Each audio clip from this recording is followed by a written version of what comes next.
찬미 예수님, 여러분 안녕하십니까? 김지영 마틸다입니다. 그간 갑자기 날씨가 추워졌죠? 깊어진 무르익은 가을을 실감하는 요즘입니다.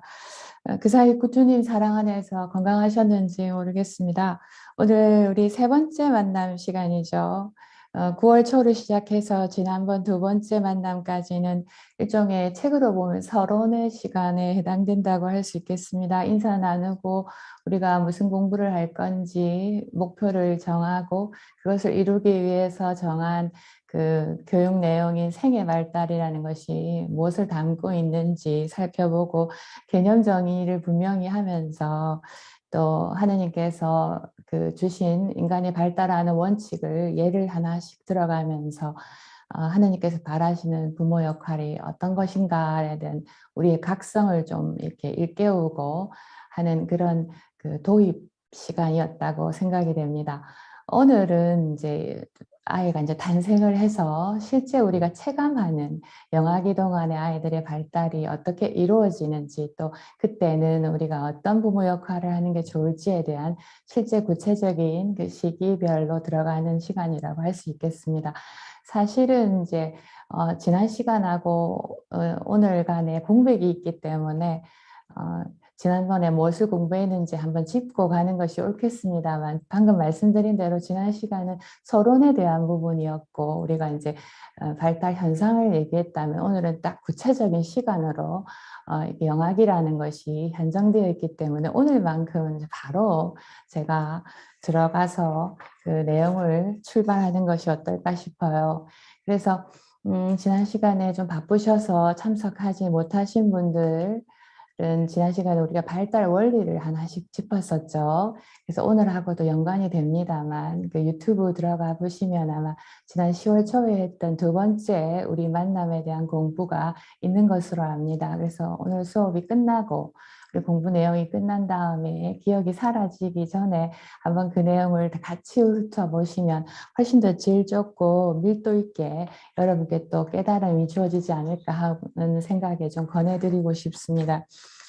이제 오늘 이야기는 이제 결국 우리가 생애가 곧 발달 과정이라는 것을 알았기 때문에 그런 생애의 변화 속에서 우리가 학습을, 교육을 어떤 아이를 우리가 받아서 은총으로 가지게 되었는지 그 아이 특성에 맞게 또 언제 어떻게 무엇을 가르치는 것이 좋은지 또 부모 된다는 것이 무엇인지에 대해서 나는 무엇을 본을 보이면서 물려주려고 하는 건지 뭐 이러한 두 가지 축을 가지고 영아기 때는 요렇게 발달이 일어난다더라라는 것을 보면서 나는 어떤 이미 아이를 키우신 분들은 이때 나는 어떤 마음으로 키웠었던 것 같구나 하는 걸 돌아보시면서 또 생각해 보시는 그런 시간이 되면 좋겠습니다. 이제 그럼 질문을 한번 던지면서 시작을 해볼게요. 여러분들은 이제 아이들이 나중에 커서 어떤 사람이 됐으면 좋겠습니까? 교육하시는 목적이랄까, 최종에 내가 바라는 어떤 그 종착역의 모습이랄까, 이런 것들이죠. 첫 시간에 우리가 성공한 자녀 두고 싶다 이런 얘기 우리가 나눴는데 그건 굉장히 추상적이라면은 그거보다는 조금 더 구체적으로 요러요러한 특징과 능력이 있는 어른이 되면 좋겠습니다. 뭐 이런 것을 여러분이 말로 한번 뱉어보시거나 글로 써보면서 내가 강조하고 바라는 아이들의 모습, 능력은 뭔지를 한번 떠올려 보거나 글로 한번 눕혀보시면 싶어요. 왜 제가 이 시점에 이 질문을 드리는가 하면은 구체적인 목표를 이렇게 말로 보거나 글로 보면 좀 표면화해 보면 내가 지금까지 정말 이걸 달성하는 데 도움이 되는 식으로 키워왔는지 지금 키우고 있는지 여기 이제 균형을 볼 수 있는 명확한 점검의 기회가 주어지기 때문입니다. 우리 가계부 써보면 어디에 이제 치중이 돼 있고 어떤 거는 좀 구멍이 나고 있고 무엇은 소홀하고 있는지 조금 보이지 않습니까? 그런 의미라고 볼 수 있겠죠. 그래서 이제 앞으로 우리는 나라는 사람이 교육 주체죠. 그리고 다른 집 아이와는 다른 또 고유한 특징을 가진 우리 아이 딱스러운 그 객체를 가지고 또 내가 목표로 삼고 있는 내용을 잘 선정을 해가지고 내게 주어진 교육 환경을 이렇게 믹서해서 버무려서 교육이 일어나거든요. 이걸 사요소라고 하는데 이것을 이제 함께 체감을 해가면서 아이를 키워야 되는 몫이 이제 부모 역할이기 때문입니다. 자, 그러면 제가 아까 드린 그 질문으로 다시 돌아가서 어떤 대답을 좀 쓰셨는지 모르겠어요. 아마 그 대답은 사람 수만큼 많을 거예요. 또 그리고 너무 다양할 거죠. 사람만의 가치관에 따라 다르겠지만은. 그리고 또 어떤 분들은 나는 그냥 그런 생각 별로 안 해보고 열심히만 키운 것 같네 이런 생각을 하시는 분들도 있으실 거예요.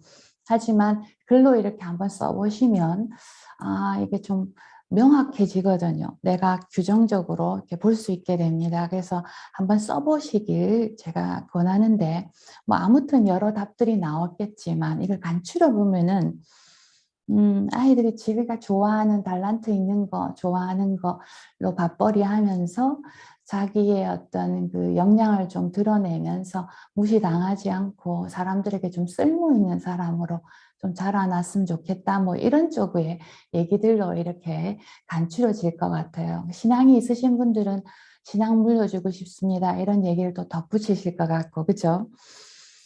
자, 그렇게 이 말이 그 빈말이 아니라면 제가 이제 두 번째 우리의 역할하고 적은 그 두 가지 이 뿌리와 날개라는 걸 좀 명심하시면서 앞으로 일어나는 아이들 유아기, 아동기까지 쭉 이어지는 그 내용들을 보시길 권해드립니다.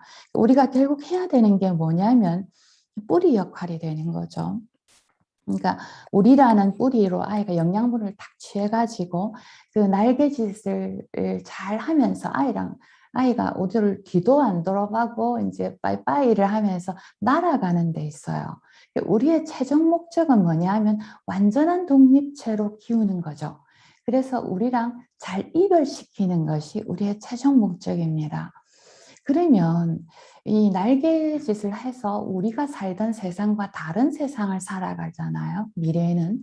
그렇다면 내가 지금까지 나는 내가 이렇게 배워두면 아이가 잘 살 것 같은 것을 잘 정해놓은 거를 얘가 잘 이행하고 내 말을 잘 따라주는 이런 교육을 시켜왔는지 아니면 지가 지 인생 잘 살아갈 때 굽이굽이 만나는 선택들이 진짜 많을 텐데 그 선택 앞에서 바른 선택을 하고 바른 결정을 내려서 지 인생을 또 살아가는데 이롭게 할 수 있는 능력을 갖추는 쪽을 강조하면서 키우는지 요걸 한번 보자는 거죠. 제가 이 후자의 강조를 두기 위해서 여러분께 지금 강조하는 거죠. 날개를 기억합시다.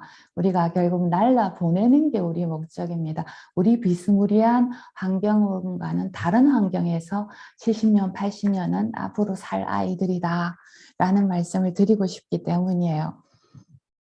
그래서 만약에 우리가 이 점을 놓치지 않고 있다면 예를 들어 사춘기 때 아이가 내시키는 거 아니면 그 뭔가 사회에서 배우기를 이렇게 규범화되어 있는 것들에 반항하고 스스로 내가 알아서 하겠다 그러고 저리 가라 하고 혼자 알 테니까 관심 끄라고 이렇게 하는 아이들의 행동들을 이렇게 보면 굉장히 섭섭하고 걱정스럽잖아요.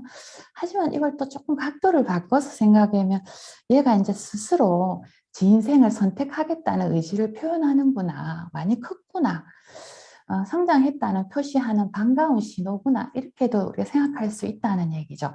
물론 이제 그 사춘기 특성에 따라 걱정거리들은 다 너무 다르겠습니다만 그래서 우리가 이런 두 가지 역할을 생각하시면서 지금 나는 무엇에 집중하는 아이에게 지선택 잘할 수 있는 기회를 혹시 오히려 방해하는 그런 교육을 시키고 있는지 아니면 그 기회를 스스로에게 잘 던져주면서 연습을 시키고 있는지 좀 생각해 보면서 오늘 수업을 조금 이렇게 뭐라 그럴까요?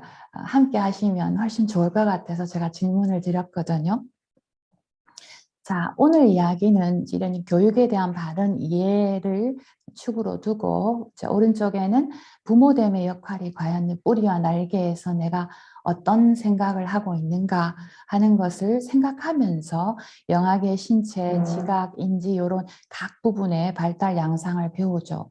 아이들이 이때는 이렇게 큽니다 하는 그런 것에 그치지 마시고 그렇기 때문에 나는 어떤 역할을 해줘야 되구나 하는 것도 같이 좀 생각을 하시면 좋겠습니다.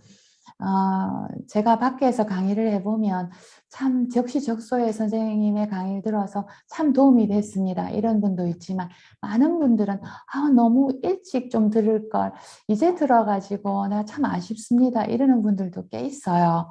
그래서 동생한테 권해야겠어요. 딸한테 들으라 했으면 좋겠습니다. 이런 말씀을 하시는데 여러분 이걸 원망하거나 후회하려고 이렇게 듣는 게 아니거든요. 그러니까 이 순간 어떤 순간에도 늦은 순간은 없어요. 그래서 애를 좀 키웠지만 지나간 자기를 돌아보면서 지금의 아이의 현상을 내가 반성할 수도 있고 또 동시에 부모를 또 이해할 수 있는 기회도 있고 그래서 내가 할 행동은 얼마든지 개선할 수 있는 것들을 찾을 수 있습니다. 여러분들이 그런 마음으로 우리가 조금 참여하는 것이 좋지 않을까 하는 생각을 덧붙입니다. 자, 영악이 신체 운동 발달 들어가 볼게요.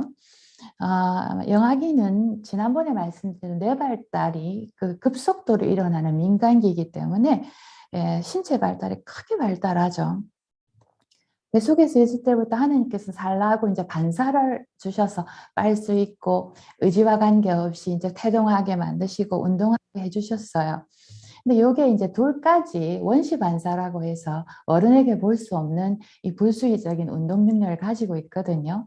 근데 그걸 가지고 아이들이 빨고 이러는데 학교 다닐 때 우리 한 번씩 배우셨죠? 뭐 바빈스키, 뭐 모로 이런 식으로 그러니까 영화들만 보이는 반사들이 있었잖아요. 여기 한 돌쯤 되면까지 있다가 이게 사라집니다. 왜 사라지냐면 그 뇌가 이제 발달해가지고 불수의적으로 지 의지와 관계없이 움직이지 않아도 내가 의지대로 다리를 이렇게 뻗겠다, 손을 이렇게 만지겠다, 힘을 어떻게 조절하겠다 이렇게 마음먹은 대로 몸이 말을 들어주거든요. 이제 내가 발달을 했기 때문에 신호를 보내면 그러니까 더 이상 내 상관없는 반사가 필요 없어지는 거죠. 근데 이게 이제 사라져야 될 때 사라지지 않으면 얘가 이제 신체적으로 조금 장애가 있거나 질병이 있지 않나 하는 의심이 되기 때문에 건강의 지표로 이제 쓸 수 있는데요. 뭐 어쨌든 영아기 동안에는 이제 운동 연습, 숙달하고 이러면서 내가 굉장히 발달하고 또 거꾸로 내가 막 발달을 하니까 못하던 뒤집기를 하고 배밀이 하고 목 가누고 눈도 맞추고 상호작용도 하고 흔들고 곤지곤지 뭐 대근육, 소근육 이런 발달들이 크게 발달하거든요, 진짜로. 그래서 이런 것들이 이제 일어나는 것이 단순하게 몸이 신체가 발달하는 데서 그치지 않고 여기에서 이제 머리도 발달하고 마음도 커지고 감정도 분화되고 이렇기 때문에 건강한 신체 운동 발달은 다른 발달을 이루는 기초라는 점에서 굉장히 중요하다라고 할 수 있기 때문에 영양적으로라든지 운동적으로 많은 상호작용이 이제 필요하다고 할 수 있겠죠. 자, 말씀드린 대로 지난 시간에 제가 강조했던 민간기 개념에서 했던 뇌발달입니다. 석돌 안에 성인의 80%가 다 자란다고 말씀드렸죠. 그죠?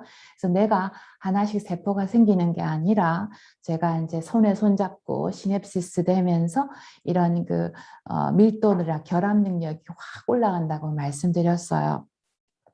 그래서 가지치기도 제가 말씀드렸죠. 쓰지 않은 것은 이렇게 소멸해가는 방식으로 크게 4년, 5년 이내에 거의 어른의 수준에 육박하도록 속도를 붙이는 시기입니다.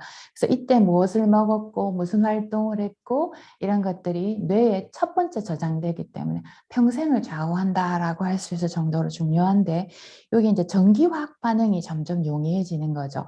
지난 시간에 제가 화학물질 얘기는 제가 안 드렸는데 시냅시스에서 이제 손에 손잡고 있는 이 시냅시스 끝에 보면 소낭이라고 조그만 조마니가 하나 있어요.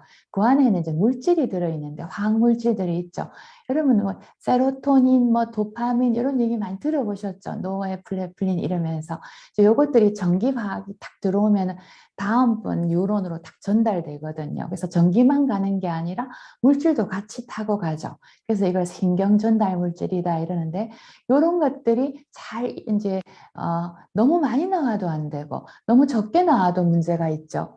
그래서 이런 것들이 용이하게 아주 빠르게 적시적소에 일어나는 것들이 이제 운동 능력이 세련돼지고 판단력이 이제 올바라지고 감정도 정확히 느끼고 이렇게 된다는 점에서 뇌발달이 이제 풍성하다라고 할 수 있는 점에서 뇌발달의 의미를 제가 수초화 과정에서 기름기가 켜진다든지 양적 지적 확장 이런 얘기들을 제가 적어드렸습니다. 그래서 이때 어떤 경험을 엄마와 아빠와 나누느냐가 일생의 뇌 발달을 결정하는 아주 중요한 점이라서 말 못하는 시기지만 정말 양육이 좋아야 하는 시기라고 할 수 있겠죠. 신체 발달뿐만 아니라 이 시기는 이제 오감도 크게 발달합니다. 그래서 감각 발달이죠. 그래서 듣고 보고 이런 것들 구분 능력이라든지 이런 것들 크게 발달하고요. 근데 여기서 이제 감각하고 지각은 조금 개념을 달리할 수 있는데요.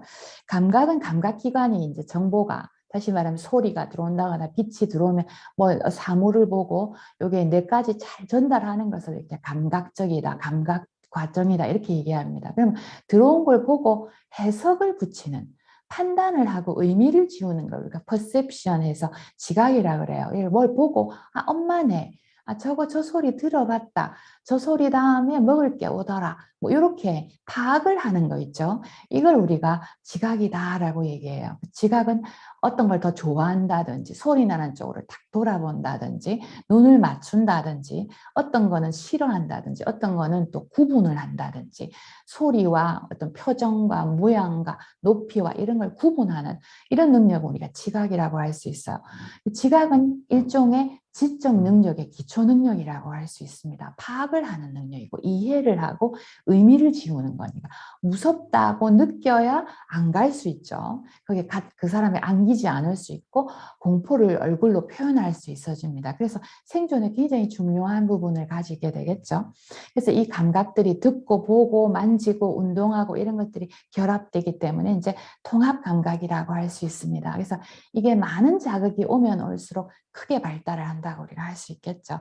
그래서 연구를 해보니까 아이들은 얼굴을 참 좋아하고 부드러운 소리 좋아하고 그 다음에 터치도 이렇게 소프트한 이런 거 감각을 참 좋아하더라 뭐 이런 결론들을 많이 내고 있어요. 그렇다면 이런 식으로 아이들이 발달을 한다면 이때는 아이들과 어떤 상호작용을 하는 게 좋을까 엄마 아빠가 해주느냐라고 했을 때 발달학들이 항상 하는 얘기가 긍정적이란 말을 항상 붙이고 감정을 나누는 교류를 하세요. 제가 지난 시간에 뇌 발달에서 감정 발달이 판단을 하고 이성적인 판단을 하는 것보다 먼저 온다는 말씀 드렸던 거 기억하시죠? 네.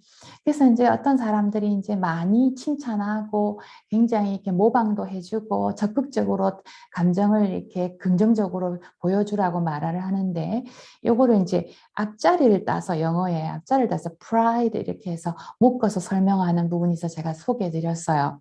아이들에게 자꾸 칭찬을 돌려주는 아유 예쁘네 참 잘하네 뭐 귀엽네 이런 반응들을 이렇게 보여주는 거죠.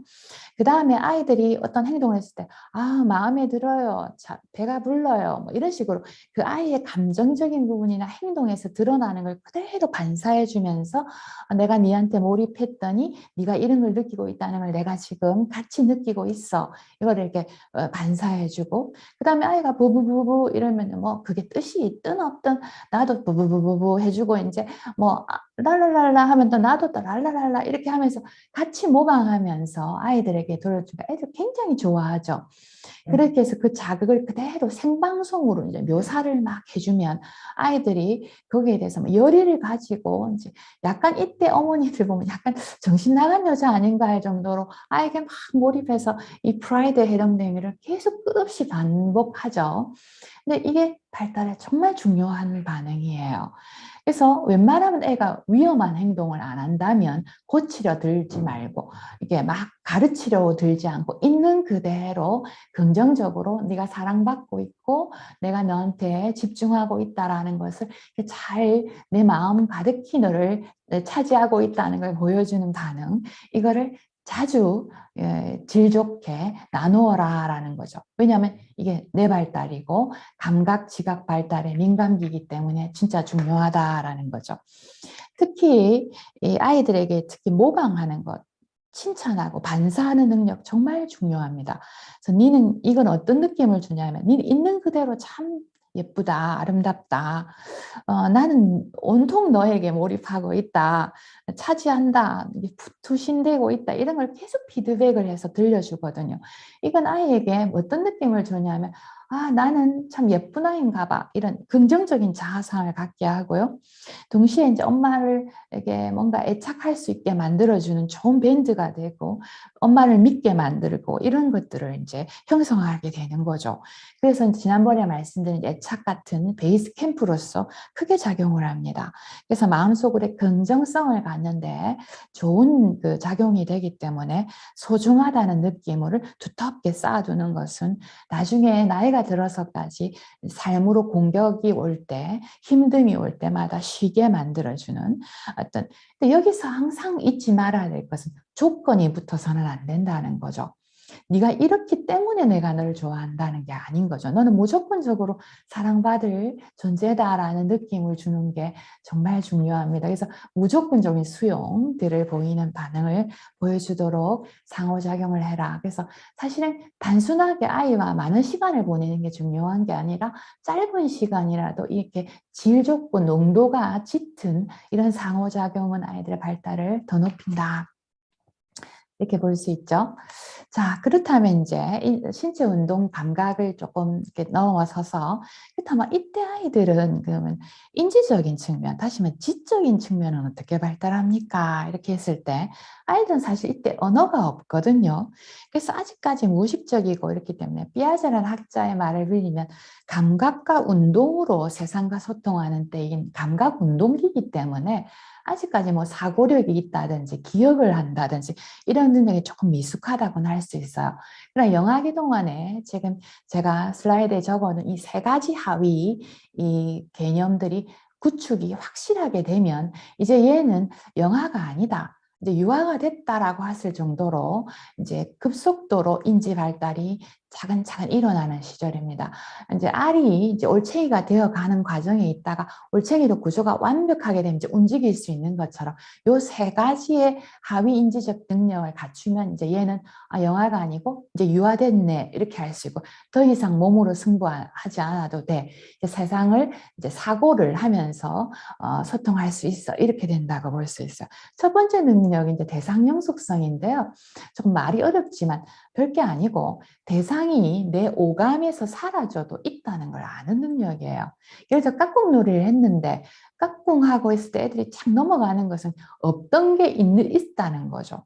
대상용성이 없는 아이들은 이게 즐겁지만 카텐 뒤에 안 보여서 내 눈에 안 보일 뿐이지 저기에 속해 있어, 영속해 있어, 존재하고 있어를 알면 더 이상 재미가 없죠.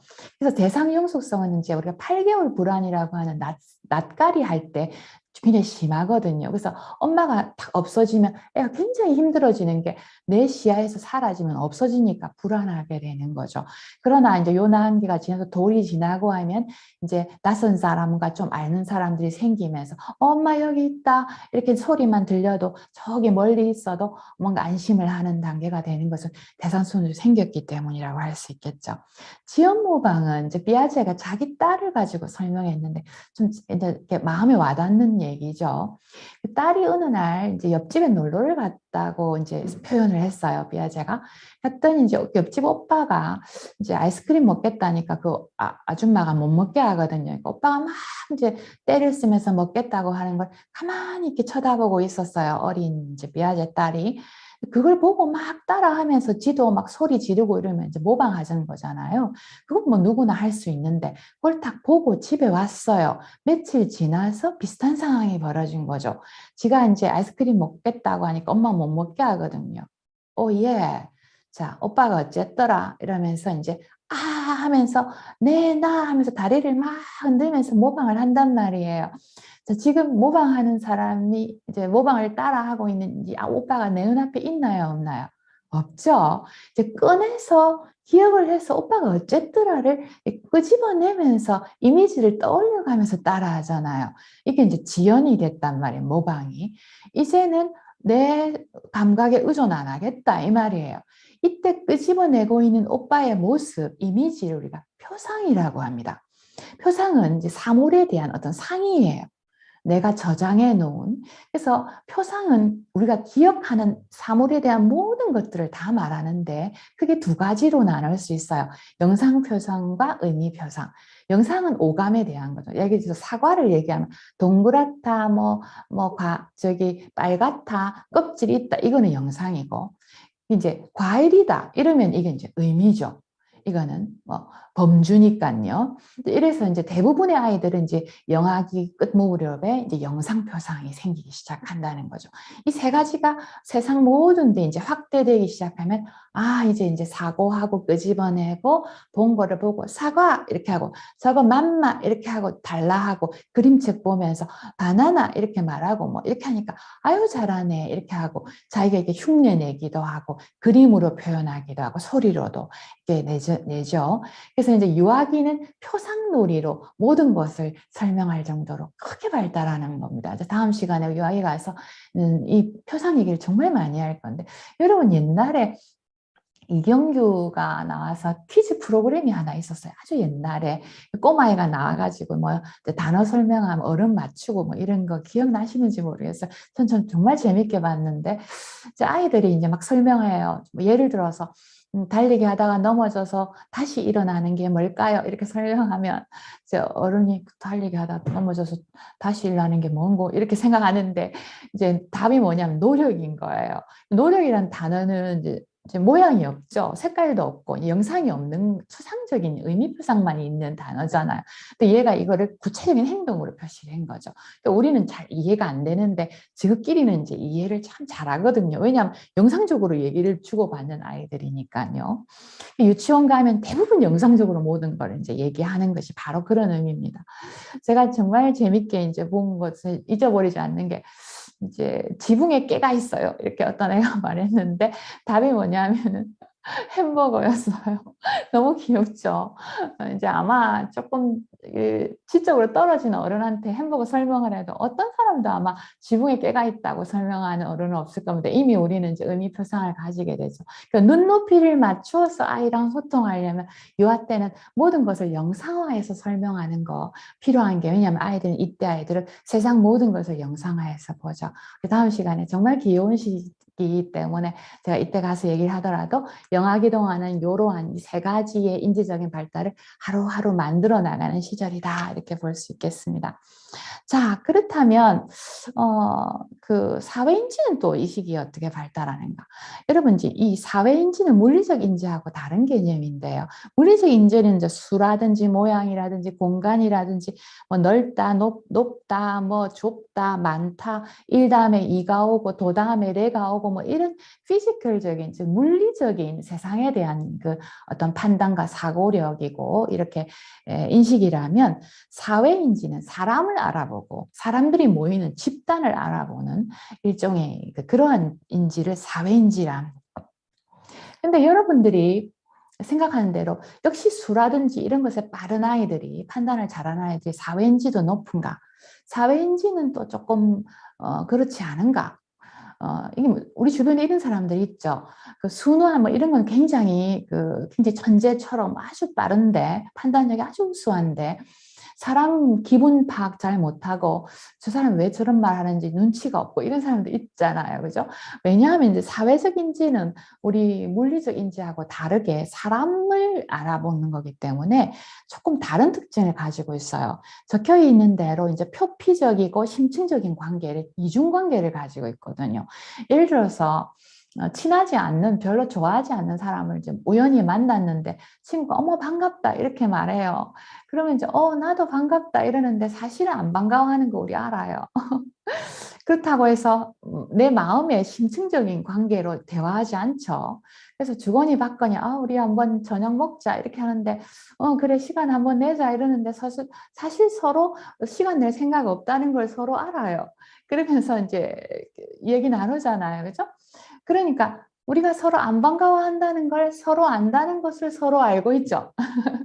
이런 복잡한 관계가 있단 말이에요. 그리고 사람마다 그 표현하는 방식이 다 다르거든요. 그러니까 이게 물리적 보다는 굉장히 복잡성을 갖습니다.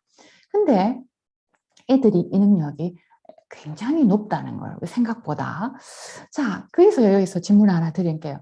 여러분, 그러면 남을 먼저 우리가 알아먹을까요? 내가 누군지, 내 마음이 어떤지, 내 얼굴이 어떻게 생겼는지 하는 자기인지를 먼저 발달시킬까요?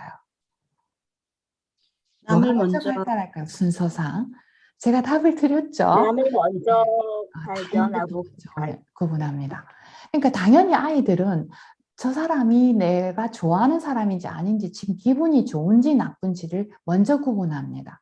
아이는 자기의 내면을 몰라요. 자, 왜 그런가 봅시다. 자, 아이들은요, 의외로 사람 표정에 대한 선호가 빠르고요. 그 다음에 사람의 얼굴을 빨리 구분합니다. 그래서 아이들이 웃는 얼굴과 웃는 소리가 딱 매치돼야지. 이게 소리는 웃는데 얼굴은 울어요. 뭐 이상하다, 이렇게 불안하다 이런 느낌을 아이들이 금방 태어난 아이들도 상당히 많이 알고요. 뭔가 이렇게 아유 예뻐라 하고 손으로 이렇게 만지는데 예뻐라 하고는 하는데 손은 굉장히 냉정하고 이게 차갑단 말이에요. 안 사랑하는지 압니다. 이게 뭐가 안 맞는 걸 알아요. 왜냐하면 생존에 유리하도록 하느님께 구분을 빨리 주셨어요. 그렇게 해서 이런 관계가 있기 때문에 아이들이 생각보다 오감 능력의 결합 능력이 선천적으로 빠릅니다. 그 다음에 엄마와 관계를 통해서 반복된 그 양육 패턴이 오면서 이게 분할을 빨리빨리 할 수 있게 되거든요. 그래서 이게 뭐가 안 맞다, 공기가 이상해졌다, 저 사람이 지금 피곤해한다, 나를 싫어한다 이런 것들을 생리적으로 뭔가 이렇게 인지한다고 볼 수 있어요. 우리 많은 걸 시사하죠. 즉 이때 아이들은 상당한 눈치를 가지고 있습니다. 공감 능력이 있어요. 자, 공감이 있다, 공감 능력이 우수하다라고 할 때 무슨 능력이 우수하다고 했어요? 세 가지 종류의 공감을 가질 수 있는데요. 비추론적 공감, 뭐 비공감적 추론 이렇게 말이 좀 어려워 보이지만 제가 예를 들어서 이때 아이들이 기차칸에서 누구 하나 울면 따라 울잖아요, 그죠? 근데 왜 우는지 몰라요. 그냥 전념이에요. 이게 무슨 말이냐면 공감은 하고 있는데 왜 우는지 이유는 모른단 말이에요. 비추론적 공감입니다. 애들이 이걸 가지고 있다는 거죠. 그러니까 공기 험악한데 분위기 이상한데 엄마 아빠 싸한데 이거 금방 안다는 얘기죠. 그런데 비공감 노출은 뭐냐면 어떤 얘기를 들어보니까 저 사람 지금 기분이 굉장히 안 좋을 것 같이 내가 이해가 돼요. 하지만 같이 내가 기분이 나쁘진 않습니다. 그렇죠? 그러니까 애리고 막 이렇게 같이 되진 않아요. 공감은 안 되지만 추론은 돼요. 알겠어요. 그 사람 상태가 지금 어떻는지 충분히 이해한다는 거죠. 이해를 하기 때문에 공감을 발휘하고 있다고 할 수 있고요. 공감적 추론, 추론적 공감 같은 말입니다. 고연전이나 연고전이나 같은 것처럼요. 우리가 영화를 보면서 쭉 이렇게 드라마를 보면 같이 눈물이 같이 나는 게 같은 감정이 공감되잖아요. 이게 감정도 같고 이해도 되고 이게 동시에 되는 거죠. 그럼 아이들이 이것들이 점점 발달됩니다. 그래서 아이들이 엄마가 밥을 챙겨주고 기저귀 갈아주고 하고 있지만 뭔가 싸한 분위기로 자기를 바라보고 있으면 엄마 기분을 좋게 만들어 보려고 자기를 사랑스럽게 바라보게 만들어 보려고 굉장히 안간힘을 씁니다. 그래서 여러분 이 말을 꼭 기억하셨으면 좋겠어요. 아이들이 아동기 때는 엄마로부터 사랑받고자 하는 욕구가 너무 강하기 때문에 뭐 이렇게도 해보고 저렇게도 해보고 엄마가 웃는 얼굴 만들어 보려고 제가 이렇게 표정도 지어봤다가 또 이렇게 해봤다 정말 이렇게 안쓰러울 정도로 이렇게 분위기를 조성하려고 노력하는 걸 볼 수 있어요. 그런 점에서 아이들에게 큰 소리 낸다든지 냉랭한 부부관계 이런 것들이 말 못하지만 아이에게 이제 불안감을 주고 있다는 걸 우리가 좀 인식할 필요가 있는 거죠. 자, 그래서 부모로서 우리 공감력은 정말 중요하다. 부모 역할은 공감이 뭐냐? 상대방 입장에서 이런 거를 이해를 해서 다시 전달해 주는 능력입니다. 그래서 난 네 기분이 이렇다는 걸 알고 있다는 것을 걔에게 다시 되돌릴 줄 아는 기술이에요. 그래서 놀랬어, 무서웠어, 괜찮아, 엄마 여기 있어. 이걸 이제 봄으로써 얘가 엄마로부터 공감을 받아서 내 기분을 이렇게 편안으로 전환할 수 있게 만들어주는 거. 그러니까 사실상 이게 잠시 내가 지금 피곤하지만 내 기분은 잠시 배제하고 그 상태로 똑같은 감정이 되려고 노력하는 거죠. 그 다음에 이거를 전달하는 기술이 이제 공감입니다. 사실상 이 공감 능력이 높다는 것은 부모로서는 굉장히 좋은 능력이다라고 할 수 있고, 제가 아까 정신 약간 여자처럼 좀 이렇게 프라이드하는 그런 상호작용 많이 하라고 한 이유가 바로 이런 거죠. 공감력이 높을수록 아이와 상호작용의 질이 그만큼 높아질 수 있기 때문이라고 할 수 있겠습니다. 그래서 사실 이렇게 이해를 시키는 것도 공감이 된다는 걸 하나 좀 강조하고 가고 싶어요. 어머니들이, 여자들이 이때 양육을 주로 많이 맡잖아요, 어머니들이. 그 이유가 뭐냐면 여자들은 이 공감 능력이 남자들보다는 잘 전달하는 이 기술이 조금 더 섬세하다고 할 수 있죠. 남자들은 주로 이렇게 해결해 주려고 하지 이걸 되돌려 주는 경우가 없어요. 맞장구를 잘 못 쳐요.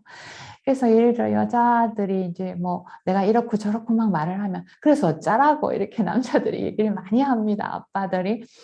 뭐 어쩌달라는 게 아니라 그렇다고요 하면 당신 그랬겠네, 좀 놀랬겠네, 속상했겠네, 이 말 한마디면 끝나는데 그걸 남자들이 잘 안 해준단 말이에요. 그래서 뭐 어쩌라고 이렇게 얘기를 하는데, 아버지들은 조금 이런 점에서 맞장구를 좀 쳐주는 그런 그 연습을 조금 하시는 게 좋은 역할을 하는데 정말 좋고요. 그 다음에 여자들도 그냥 알기만 바라지 말고, 여보 내가 이래서 지금 피곤하기 때문에 좀 쉴게요 이렇게 말하면 되는데, 그걸 말 안 하고 알아주길 바라다가 이제 뭐 밥 안 차려 이러면은 뭐 난 밥 차리는 사람이에요 이렇게 신경질 확 내버린단 말이에요. 그래서 이제 나에게 아까 얘기했죠, 비공감적 추론도 이해시키는 것도 공감을 일으킬 수 있다는 점에서 좀 지혜롭게 공감력을 높일 수 있는 상호작용을 하시고, 맞장구 치는 거, 아까 반사하는 능력 정말 중요합니다. 그래서 제가 말씀드릴게요.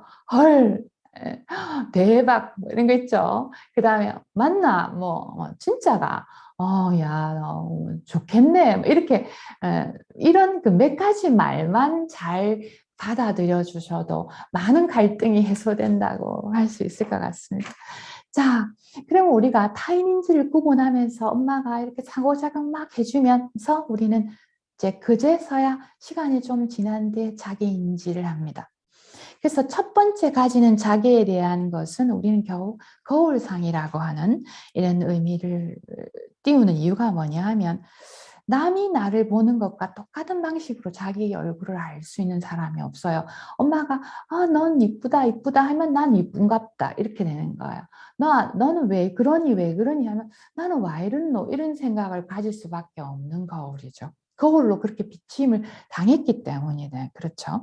그래서 이 첫 번째 거울상이 어떻게 형성되느냐 하는 것은 그 아이가 평생 내 자신을 어떻게 인식하는가라는 자아개념의 근거가 되고요. 자존감의 기초가 됩니다. 그래서 거울상이 왜곡되면 자존감이 낮아질 수 있는 가능성이 정말 많죠. 많이 지적당하고 많이 훈계당하고 이렇게 된 아이들은 자기를 좋게 평가하기가 정말 어렵습니다. 자, 이 사진 보죠. 왼쪽의 아이들은 거울에 있는 놈이 진지 몰라요. 근데 오른쪽에 조금 큰 아이는 코에다 이렇게 빨간 거 묻혀 놓으면 내 코에 뭐 묻었네를 금방 알고 이 거울로 가서 얘를 지워주려고 안 하고 지 코를 이렇게 문지르는 거죠. 이제 컸단 말이죠. 거울상이 생겨서 나 얼굴 저래 생겼네를 이제 아는 거예요. 그래서 쿨리라는 학자가 전 세계 어디에 살더라도 1세 반쯤 지나면 대부분의 상호작용, 내가 나를 알게 하는데 거울이 필요한 것은 남이 필요하다 이 말이에요. 나랑 상호작용해주는, 혼자 살 수가 없다는. 여러분 동굴에 거울이 없으면 자기 얼굴을 알 수 없습니다. 평생. 그 점에서 누구든지 거울상이랑을 통해서 우리는 자기를 인식한다는 점에서 중요하다. 자, 그러면 한번 우리 생각해 볼게요. 나는 어떤 거울이 애들한테 돼줬지? 우리 부모는 또 어떻게 나를 비춰줬었나? 한번 생각해 봅시다. 거울의 생명은 그대로 비춰주는 거죠. 여러분 조금 다시 말씀드리지만 이 첫 번째로 인생의 모든 것들은 내 개념으로 해서 필터로 들어옵니다. 남이 아무리 니 참 좋겠다 해도 내가 좋지 만족스럽지 않으면 좋을 수가 없죠. 그 점에서 내가 좋다, 내가 으쓱, 나 괜찮은 사람이네, 나 가치 있다라고 안 느낀다면 아무 남의 좋은 평가는 사실 필요 없다는 점에서 정말 중요하거든요. 여러분 왜 가끔 자기 목소리 녹음해 보신 적 있죠? 들어보시면 자기 목소리 이상 안 하던가요? 이상하죠, 그죠? 그래서 내 성대가 울려서 내 귀가 듣는 내가 아는 내 목소리 있잖아요. 내 귀에만 들리는 소리죠. 남이 이게 투사대 이게 나 밖으로 뱉어져서 듣는 내 목소리랑 좀 달라요. 그 다음에 거울도 남이 보는 방식으로 볼 수 없습니다. 그러니까 내가 아는 나와 남이 아는 나는 비슷한 듯 다르다라는 것을 알 수 있어요. 내가 내를 제일 모르고 어찌 보면 내가 내를 제일 왜곡하는지도 모른다라는 점을 좀 생각해 볼 필요가 있겠죠. 그죠? 자, 그래서 부모는 아이가 이 부모가 나를 어떻게 비춰주느냐 하는 이 부모를 보면서 자기를 알아간다. 근데 얘가 지금 고양인데 막 이를 부풀려서 사자처럼 확대하고 내가 볼록거울, 오목거울이 되어주고 있진 않았나. 그 다음에 막 이 멀쩡한 애를 갖다가 막 굉장히 이렇게 쫄아들게 만들어서 이렇게 줄여놓지 않았나. 확대시켰나? 이런 걸 한번 돌아보길 바란다는 말씀을 드려요. 제가 몇 달 전부터 이제 청소년 주보지에 글을 조금씩 쓰고 있거든요. 근데 이번 11월 달에 다음 주에 나오는 주보지에 오늘 내용이 이제 이 자존감, 자아상과 좀 관계가 있어서 제가 여기에 관련되는 실험 결과를 실었거든요. 시간이 나시면 좀 챙겨서 읽어보시면 싶어요. 여러분 참 무섭게도 3살만 되어도 아이들이 나를 좋게 생각하는 아이와 좋지 않게 생각하는 그 부정적인 자존감을 가진 아이로 확 극명히 나뉩니다. 그렇게 되면 아이에게 똑같은 말을 해도 나를 부정적으로 평가하는 말을 부정적인 아이는 크게 받아들여요. 그리고 나를 괜찮다고 생각하는 아이는 자기를 칭찬하는 얘기를만 받아들이고 자기를 비난하는 얘기는 안 듣는 것으로 칩니다. 아주 강력해요. 네, 그런 점에서 세상의 정보를 받아들이는 필터가 된다는 점에서 참 중요하다라는 것을 말할 수 있습니다. 잘 안 고쳐져요. 피부처럼 탁 달라붙어 있어요. 제가 이제 뭐 조금 얘기 드리면 저도 조금 자존감이 낮은 편인데 왜냐하면 좀 성격적인 부분도 있겠지만 그래서 제가 이걸 공부하고 이렇기 때문에 머리를 흔들면서 이건 이렇게 생각 안 해야지 내 행복에 도움이 안 되는데 해도 참 잘 안 고쳐지거든요. 저희 어머니가 좀 어머니 아버지가 칭찬을 좀 인색하신 부분도 있고 하기 때문에 뭐 잘하는데 말라고 칭찬하노 이제 잘 못하는 거 고쳐야지 이런 주의 그러니까 못하는 것만 자꾸 얘기 들으면 나는 못하는가 보다 이렇게 생각할 가능성이 많다는 얘기죠. 그래서 제가 꼬아서 들을 준비 완료 이런 캡처한 이유를 제가 아시겠죠? 더 깊은 얘기는 우리가 다음 주에 가서 얘기를 하도록 하겠습니다. 자, 그 다음에 이제 성격 부분인데요. 우리가 이제 성격 빨리 해야 될 것 같아요. 성격에서 이제 우리가 성격 차가 난다. 그럼 아이들이 이때 아이들은 성격은 어떻게 발달하는가? 성격 차라는 거는 모든 게 인간의 차, 모든 게 다 차가 난다라고 할 정도를 말할 정도로 그 사람의 모든 사고 방식입니다. 차가 오늘 와저라노 이 말은 늘 보이는 그 아이 특유한 어떤 특징이 있다는 얘기예요. 생각하는 스타일이. 여러분 길 가다 보면 쇼윈도에 저 앞에 걸려있는 옷 중에서 3번째 옷이 딱 마음에 들지. 딱 네 스타일이다. 이런 거 있죠. 저런 걸 누가 돈 주고 사나 하는데 진짜 돈 주고 사죠. 그리고 옷 입는 스타일, 또 좋아하는 취향, 이게 다 다르죠. 성격 차죠. 그래서 우리가 이것들이 이제 계속 형성되어 나가는데 지난 시간에 우리가 그 중에서 그 기저가 되는 우리 기질을 얘기했어요. 태어났더니 애들이 눈, 코, 입만 다른 게 아니었다. 똑같은 환경에 보이는 정서적인 표현 양식도 너무너무 달랐다. 왜 우리가 기질을 파악해야 되냐 하면 양육하려면 이걸 참고해서 아이를 만족감을 주는 그 만족을 느끼는 그 포인트가 다 다르기 때문에 아이들에게 만족감을 주려면 기질 파악을 해서 거기에 맞춰야 되기 때문이다라는 말씀을 제가 드렸죠. 자, 기질 파악을 처음 연구했던 뉴욕 종단 연구가 9개 기준을 얘기했는데 제가 오늘은 이걸 적어드렸어요. 이걸 조금 기억하시면서 앞으로 아이들 이제 5세, 6세 이렇게 커가면서 양육을 할 때, 아, 우리 아이는 어떤 기질에 좀 속한다를 한번 보고, 아, 나는 또 어떤 기질에 속한다. 첫째는 좀 어떤 기질 같다를 좀 염두에 두면서 그렇기 때문에 얘한테는 이걸 조심해야 된다. 얘는 이 말을 한번 더 해줘야 된다. 요 말은 절대 해서는 안 된다. 이런 식으로 여러분들이 지침을 삼으시는 게 필요할 것 같아요. 먼저 활동성이죠. 움직임을 굉장히 다양하게 하는 애가 있고 별로 움직이는 걸 싫어하는 아이도 있고요. 규칙적인 것을 좋아하는 아이가 있고 굉장히 지루해하는 아이도 있습니다. 규칙적이지 않으면 굉장히 불안해하는 아이가 있거든요. 근데 규칙적이면 너무 지겨워서 뭐 저 새로운 거 없나? 다 알겠다. 다른 장난감 없나? 이런 아이들도 있고요. 새로운 게 나오면 저게 뭐지? 하고 금방 달라드는 아이가 있고 뒤로 꽁무니로 쭈삣쭈삣 빼는 회피하는 아이들도 있고 어디 갖다 놔도 금방금방 적응하는 아이가 있고 참 있어야 이제 겨우 얼굴 트고 조금 낯가리 피하는 아이들도 있습니다. 그 다음에 싫은 건 확실하게 싫다. 울어도 막 싫어요 이렇게 하고 안 할 거예요 이렇게 하는 애가 있고 이 도대체 마음에 뭘 담고 있는지 도대체 파악이 안 나는 이런 그 강도가 잘 모르는 우여부여한 이런 아이들도 있고요. 반응력치라는 건 뭐냐 하면 그 아이의 어떤 자극을 유발하는 어떤 에너지를 말합니다. 예를 들어서 이제 그 이유식을 하는데 늘 먹던 것과 조금 다른 방식으로 이제 뭘 갈아서 넣어줬다. 근데 이제 당근을 넣었는데 그거를 휙 뱉으면서 내가 모를 줄 알아요. 당근 넣은 거 이렇게 하는 아이가 있고 넣었는지 안 넣었는지 모르는 애들도 있잖아요. 그래서 역치가 낮다 이렇게 볼 수 있죠. 그 다음에 굉장히 이제 기분이 항상 방긋방긋하고 있는 애가 있고 항상 칭얼칭얼 뭔가 불만이 많고 이런 그 기분이 우울한 아이들도 있어요. 일반적인 그 생활에서.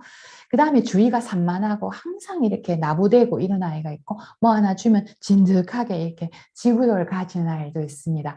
이 9가지 기준을 가지고 3가지 기준의 기질을 나누었어요. 순한 기질, 까다로운 기질, 더딘 기질. 우리나라 말로 더딘 기질 하면 조금 숫기가 없고 조금 느리고 조금 안 떼고 조금 뭐라고 할까요? 그 무슨 마음인지 잘 캐치하기 어려운 이런 기질을 우리가 더딘 기질이라고 할 수 있습니다. 뭐 다른 모형을 또 설명하는 기질들이 있는데 지난 시간에 말씀드린 대로 중요한 것은 기질을 얼마나 긍정적으로 엄마가 평가하는가. 이 고치려 들지 않고 그 아이의 기질에 맞게 해주는 것이 중요하다는 말씀을 드렸죠. 그래서 제가 말씀드린 대로 긍정적인 교류가 되도록 기질 파악에 우리 쪽에서 아이에게 다가가야 한다는 것을 한 번 더 강조를 드립니다. 자, 이제 성격 발달을 이제 마무리를 해야 되는데, 프로이드는 이때 아이들은 이제 이드라고 하는 이제 우리가 원초화라고 하는 구조만 가지고 있는 시기고 본능이 이렇게 발현하는 시기다라고 설명했고 여러분 잘 아시는 대로 무의식을 강조했죠. 그림에 보시는 대로 이 이드, 에고, 슈퍼에고라는 세 구조가 다르기 때문에 사람마다 성격이 다른데 이때 아이들은 이제 이드만 있는 시절입니다. 이드에서 에고가 이제 분화되기도 하죠. 프로이드는 인간이 본능을 가지고 있는데 이 본능을 2개로 나눴어요. 에로스는 이제 남녀 간의 사랑에서 에로스를 많이 쓰는데 프로이드가 말하는 에로스는 살아있는 것들이 가지고 있는 본능입니다. 설명을 조금 드리면 표현하고 싶고 움직이고 싶고 개입하고 싶고 뭔가 이렇게 달성하고 싶고 소유하고 싶고 이렇게 생명을 유지하고 싶고 내가 죽고 나서도 나를 기억하기를 바라고 업적을 남기고 싶고 이런 모든 인간의 모든 본능들을 우리가 삶에 뭐 건설하고 싶고 뭐 이런 것들을 말하고요. 타나토스라고 하는 것은 죽음의 본능인데 죽고 싶은 본능이라기보다는 에로스와 반대되는 우리가 너무 많이 움직이고 나면 손가락 갖다 하기 싫잖아요. 게으르고 좀 쉬고 싶고 자고 싶고 이런 거. 그 다음에 뭔가 질투심이 나거나 파괴하고 싶고 뭔가 이렇게 포악해지고 싶고 공격화하고 싶고 이런 것들 없애고 싶고 소비하고 싶고 뭔가 돈을 모으고도 싶지만 싹 쓰고 싶고 뭐 이런 것들을 이제 망가뜨리고 싶고 이런 욕구들을 우리가 가지고 있거든요. 요것들이 이제 막 발산되는 시기다라고 이제 프로이드가 얘기했습니다. 여러분 우리가 이제 가끔 스트레스 받으면 이렇게 표현하고 싶잖아요. 우리 본능 가지고 있죠, 그죠? 자, 그래서 프로이드는 이제 이드만 있는데 이드는 어떤 역할을 하냐면 어쨌든 더 즐거운 방향으로 살려고 합니다. 참을성 없어요, 이때 아이들은. 그래서 이 쾌락 원리라고 적었죠. 그래서 고통을 피하고 가능하면 즐거운 방향으로. 그래서 이때 아이들에게 너무 매몰차게 키우는 것이 왜 성격적으로 나쁘냐 하면은 쾌락 원리가 막 발산되고 있고 본능이 이렇게 정말 이렇게 분출돼야 되는 시기에 억압하고 그걸 누르고 못하게 하고 하는 것들은 성격적으로 왜곡을 만들어낸다고 할 수 있습니다. 그래서 이제 만약에 우리가 이득밖에 없다면 볼만할 거예요, 그죠? 그러나 그렇지 않죠. 나중에 들면 우리가 영악이 끝부분이 되면 이제 에고가 아까 나오죠. 자아상이 나오고 그 다음에 슈퍼에고들이 이제 나오고 이렇게 됩니다. 자세한 얘기는 하죠. 프로이드는 이 본능이 이렇게 막 만족되기를 원하는 부위가 있다고 봤어요. 그래서 여러분 잘 아시겠지만 이 시기는 구강기입니다. 그래서 입이라고 하는 이 구강이라는 활동이 얼마나 만족되었는가가 커서까지 영향을 준다고 얘기했어요. 그러니까 당연히 수유 활동이라든지 이걸 너무 빨리 젖을 뗐다든지 또 너무 오랫동안 또 이걸 과잉했다든지 이런 것들이 성격적 결함을 둔다고 볼 수 있습니다. 욕구 불만이 이게 되었을 때는 이제 입으로 자꾸 돌아가는 회귀하려는 경향이 있어요. 여러분 스트레스 받으면 먹고 싶은 사람 있잖아요. 또 거꾸로 한 입도 안 되는 사람도 있습니다. 그 다음에 화가 나면 막 퍼붓고 막 이렇게 안 좋은 얘기를 하는 사람도 있고 입을 탁 닫아버리는 사람도 있잖아요. 그렇죠? 이런 식으로 아까 타나토스나 에로스가 입으로 표현되죠. 뭐 씹어야 좀 되고요. 그래서 죽 먹고 뭐 이런 거 싫어요. 좀 씹어야 좀 해소되고 노래방 가서 노래라도 좀 소리라도 지르고 싶고 이렇잖아요. 그죠? 그래서 우리가 스트레스를 받아서 본능에 입각한 행동으로 돌아가면 구강의 활동이 이제 드러나게 되죠. 그래서 이제 나중에 커서도 이 구강 활동에 어떤 과학적인 행동이 드러나는지는 이제 뒤에 가서 얘기를 하겠습니다만은 어쨌든 이 시기 동안에 구강 활동이 얼마나 만족했고 불만족스러웠느냐가 성격의 형성에 영향을 준다라고 프로이드가 얘기를 했습니다. 자, 그런데 에릭슨은 이제 그렇게 보지 않았고요. 이 시기에는 성감대가 있어서 이제 단순히 입이라고 하는 신체 부위의 만족이 중요한 게 아니라 성격이 중요한 것은 인간관계에서 얼마나 긍정적인 교류를 많이 했는가 해서 에릭슨의 이론을 우리가 심리 사회적 이론이라고 합니다.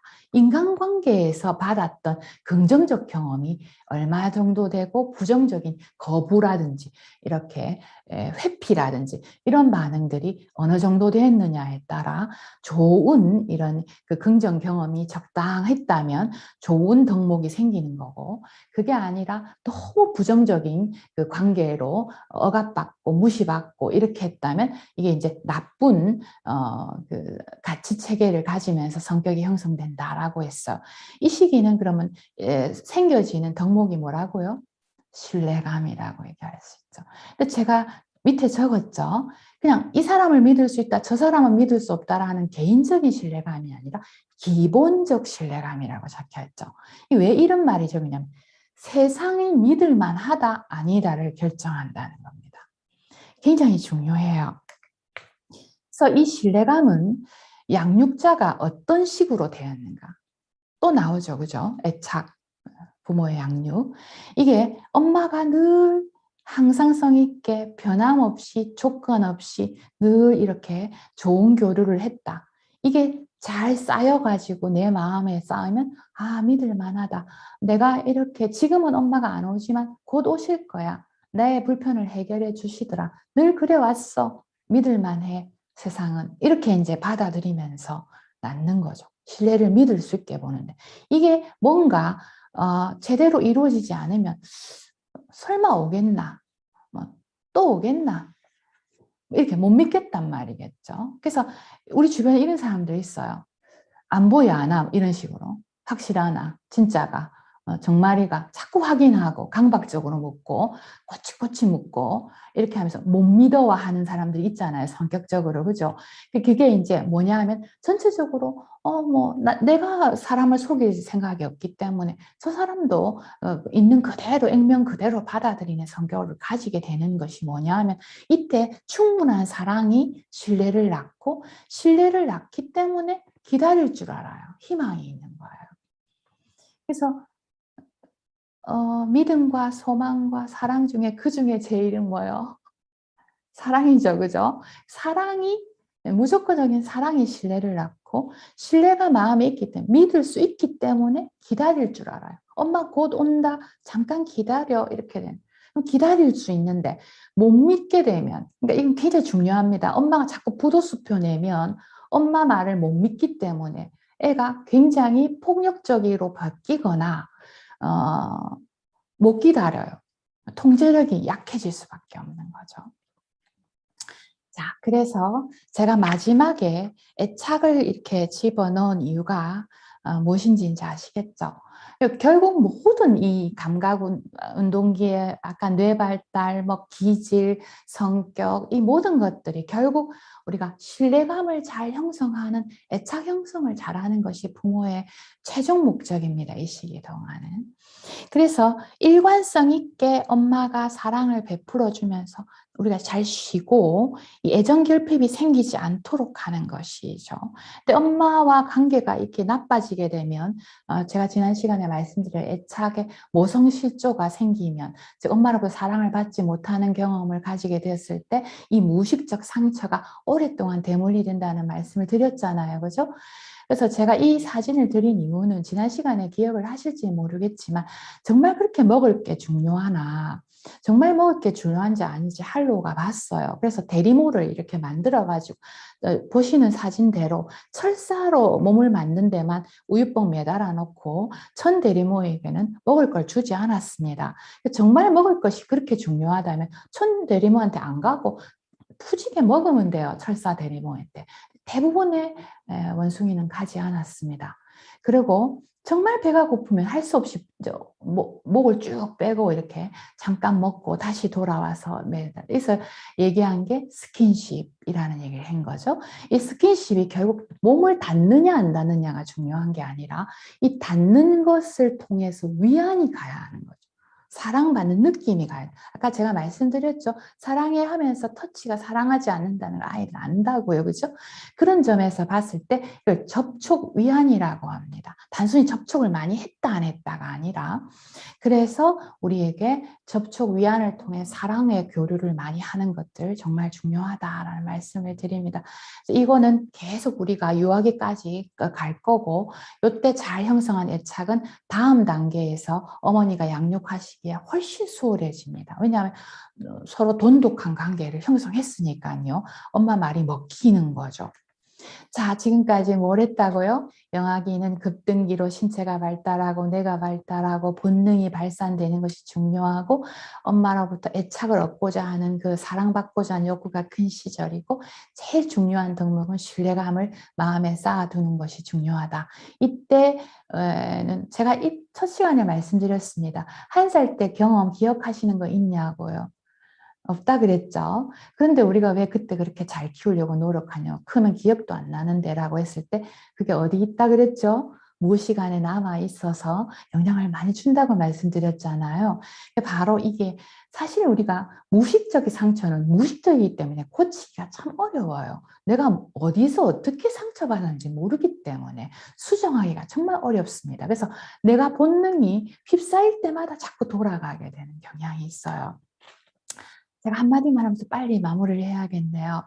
자, 여러분, 우리가 신앙을 아까 물려주고 싶다고 했는데 애가 좀 크면 이제 유아 때 손잡고 성당 가는 게 신앙 물려주는 거, 유아 세례 주는 거라고 생각하시지 마시고요.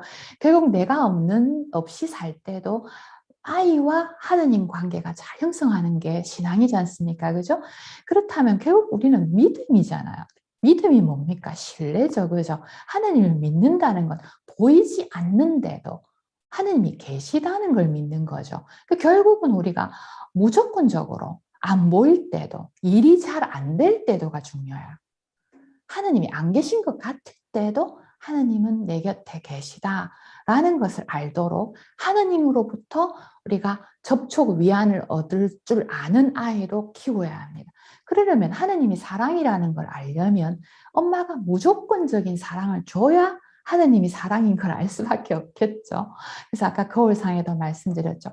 여러분 이 그 만화 그림 보세요. 참 맞는 말이죠. 하느님은 없어. 너무 보이지도 않아. 계시면 이럴 수가 없지. 이렇게 말하지만 사실은 이런 상황이라는 거죠. 우리가 이런 경우가 정말 많다는 것을 생각할 수 있습니다. 오늘 영아기 했고요. 유아기 이제 다음 시간에 할 거고, 유아기는 평생 우리가 아이가 애를 먹여도 요때 귀여움으로 평생 버틴다고 할 정도로 진짜 귀여운 시절이에요. 말도 이제 하고, 우리 아이 천재 아닌가 싶을 정도로 하루게 귀여움을 보이는 때입니다. 그러나 아이들이 또 고집도 세잖아요. 그죠? 미운 3살이라고 할 정도. 이때 꺾어놔야 될 부분도 좀 있거든요. 이때는 이제 우리가 어떻게 이제 상처 없이 잘 통제하고 훈육할 건가, 영상 표현, 아까 얘기한 표상 얘기를 해가면서 우리 양육을 공부해 보도록 하겠습니다. 자, 오늘 시간이 조금 되어서 질문도 있으실 것 같은데 나눌 게 어떻게 좋을지 잘 모르겠어요. 근데 제가 조금 얘기를 조금 드리면서 마무리를 하고 싶은데, 지난번 시간에 신부님이 이제 청소년 교육국 안에 상담소가 생긴다고 말씀을 잠깐 드렸죠. 그래서 지금 질문 사항이 계시고 고민되는 것들이 있고 또 이 내용에 묻고 싶은 것도 있고 또 애로 사항 같은 게 있으시면 이 상담실이 이제 개소를 했습니다. 제가 시간을 얼마든지 내어드릴 생각입니다. 이제 보시고 계시죠? 청소년 사무국으로 전화를 하시고 상담 시간 조율을 하시고 일정을 잡으시면 제가 얼마든지 어떤 내용이든지 상관없습니다. 여러분들이 그 양육만 생각하시지 말고 부부 관계에서 아이에게 미치는 영향들이 아마 이게 복합적으로 있을 거예요. 그래서 그런 것들에 대해서 또 질문이 있으신다든지 내가 잘하고 있는지 아이를 이런 것들 확인도 받고 싶은 것도 있으실 것이고 그러면 제가 여러분께 또 지지도 드리고 또 동시에 이제 고민도 같이 해드리고 제가 또 해결할 수 없는 부분이 있는 그 사항이라면 제가 더 전문가라든지 다른 쪽에 연결을 또 해드리면서 이런 것들이 있으니까 참고하시고 이용해 보시면 어떻겠는가 또 제가 마음을 같이 나눠드리도록 그렇게 하겠습니다. 그러니까 전화하셔서 많이 이용해 주시면 제가 열려져 있으니까 문을 두드리시기를 권해드리고 오늘 또 궁금한 거는 그런 채널을 통해서 좀 더 깊은 얘기를 개인적으로 좀 나누었으면 하는 생각이 조금 듭니다. 오늘 조금 늦게 시작된 것도 있고 해서 좀 마무리하고 싶습니다. 여러분 오늘 정말 수고 많이 하셨고요. 그 다음에 다음 교육 시간에는 또 더 유익한 내용을 가지고 여러분께 진짜 실제로 체감되는 내용들이 이제 아마 점점 들어갈 것입니다. 왜냐하면 양육이 시작되는 시기가 이제 왔기 때문에요. 그래서 좋은 내용으로 만나 뵙도록 하겠습니다. 다음번 만날 때까지 건강하시고 또 좋은 하느님 안에서 그 평화로운 시간 누리시기 바라겠습니다. 감사합니다. 수고하셨습니다.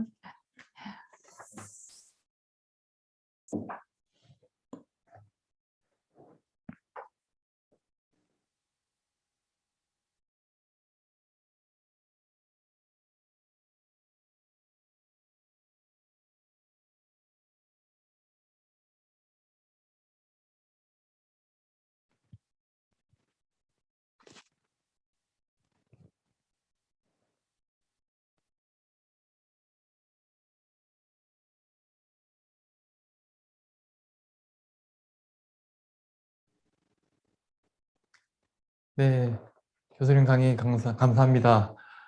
늦은 시간 동안 나눔과 이 강의 참여해 주셔서 대단히 감사드립니다. 아, 특별히 아까 전에 저희 나눔에 참여해 주셨던 분들께는 저희가 감사의 선물을 보내드리고자 합니다. 그래서 저희가 연락처를 좀 남겨달라고 공개적으로 하면 정보가 새나갈 수 있으니까 저희 청소년 사무국 다이렉트 메시지로 해서 좀 보내주시면 저희가 작은 선물을 보내드리도록 하겠습니다.